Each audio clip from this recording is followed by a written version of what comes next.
Hello and welcome. Now in this first video, what we're going to do is we're going to download our video from the various sites where you might have actually shot it. Now the first thing we're going to do is we're going to go into YouTube, and you're going to want to go to your Creator Studio here. And then you want to go to your Video Manager. Once you do that, what you're going to do is find the video that you want to download. You're going to click this right hand arrow, and then you're just going to click download MP4 video. You're going to download that direct to your hard drive. And then you'll just want to put it someplace where you know it's going to be.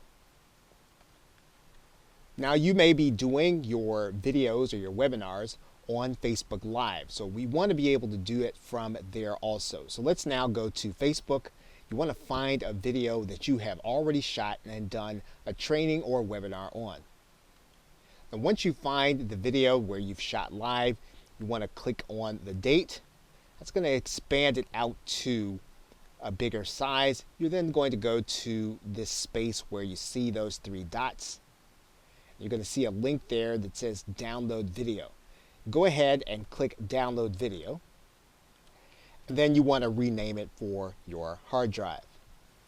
Now if you shoot video to an iPhone, you're going to want to go to your iCloud drive, and then you want to go to the photos area in order to download that video. Okay, once you find the video that you want to download, all you'll need to do is to go to this cloud up there, click that down arrow, and then that's going to bring this file onto your hard drive. Now what you may notice is that if you download a video from Apple, that video is probably going to show an MOV file. Now in some cases you will not be able to use that kind of video inside of your video editing software, and in most cases all you'll really need to do is to change the designation of this video to MP4 in order for it to work. Now it's going to tell you if you change a file extension, your file might become unusable. You might want to change it. In order to use Camtasia and some of the other Windows-based programs, this is going to always happen. So you want to make sure that you do this before you import that video into your video editing software. Okay, so with that, thanks, and I will see you in the next video. Hello and welcome. Now in this video, what we're going to do is we're going to import our video into our editing software, and then we're going to strip out the audio. Then we're going to edit the audio for minor inconsistencies that we don't want in the audio. So the first thing we're going to do is we're going to find the video that we just pulled in. We're going to import that video, and we're going to do that by finding it on our hard drive. Okay, we're going to find the video that we want to work with, and then we're going to bring it into our editing software. Once we have it in our editing software, then we're going to add it to our timeline. Now what we're going to do here is we're going to separate out the audio, and we're going to do that by just going to one space inside of the program. We're going to click separate audio and video. Then we're going to take out the video.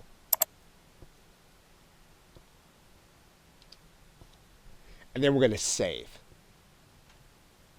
Okay, so now we have a saved project. Now what we want to do is we want to work with our audio in the places where we would probably just not want it inside of an audio recording, or we don't want it transcribed. Now obviously what you'd be doing is you'd be listening to the entire audio, but one of the things that you can do is you can take out the beginning piece, you can skip all the way to the end, you can take out the end piece. Now if we're going to actually use this and we're going to actually sell the audio, we want to work with the audio in some way. And so one of the things we're going to do is we're going to record what are called bumpers, and we're going to add a little music, and we're also going to add in just something to brand our business. We're going to record something like a 10 or 15 second clip for the beginning, 10 or 15 second clip for the end, and we're going to add a little music to it. And in order to do that, all we really need to do is to go inside of the tools area, click voice narration. We're going to mute out our speakers, and then we're just going to record a piece right here. For more information, visit www.google.com. Okay, so then we're going to just save this file.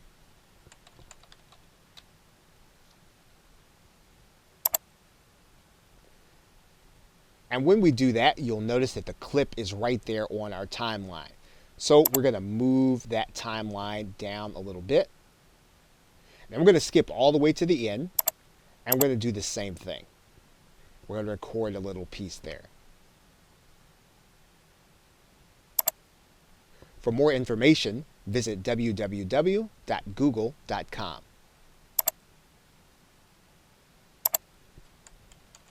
We're going to save our file.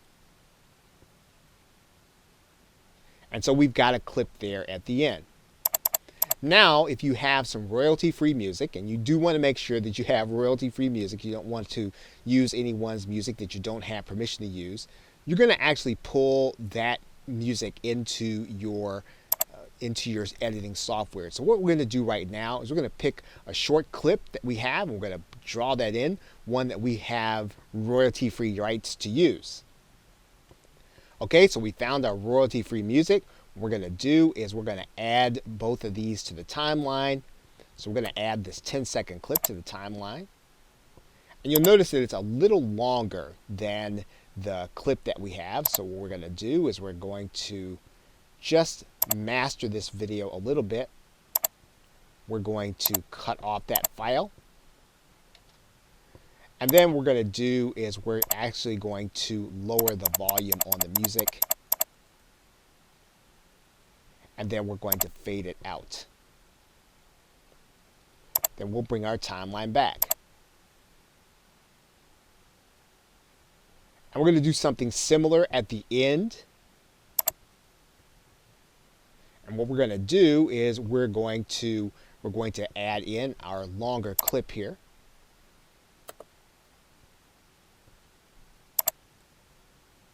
Right, so our music is going to play a little longer at the end.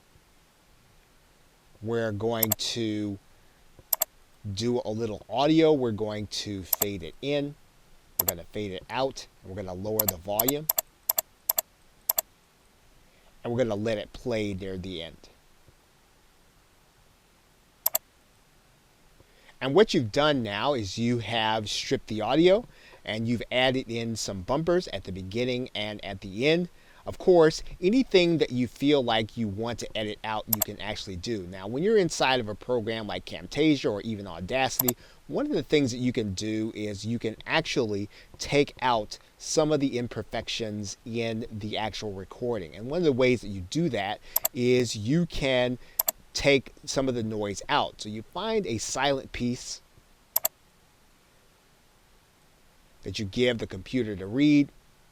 You go to the noise removal section of the timeline, and you click Enable Noise Removal.